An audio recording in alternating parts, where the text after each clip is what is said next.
La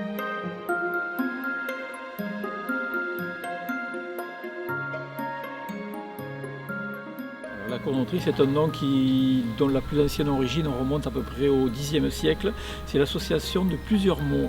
Ça signifie la cour en Audric, autrement dit la ferme, la propriété agricole du sieur Audric.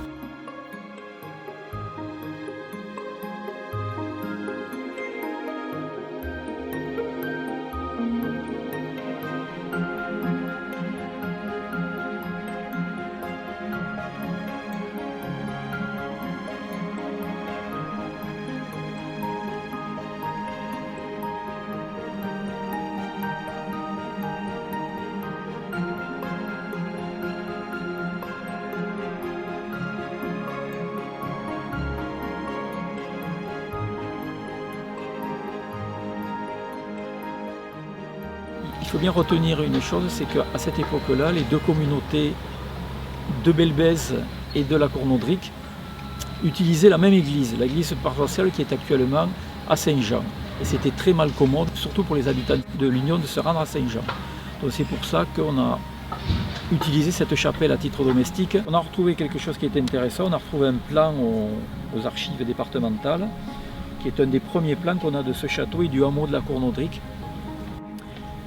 Qui fait apparaître la position centrale de ce château et notamment toutes les terres qui appartenaient au seigneur qui descendaient de la Cornaudric jusqu'à la vallée de l'Hers.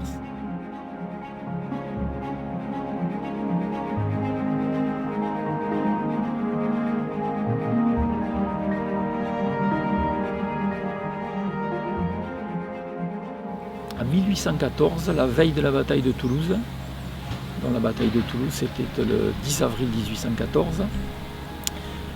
Vous savez que c'est un grand combat qui a lieu entre les troupes napoléoniennes de Soult et d'autre part les troupes du duc de Wellington, l'anglais.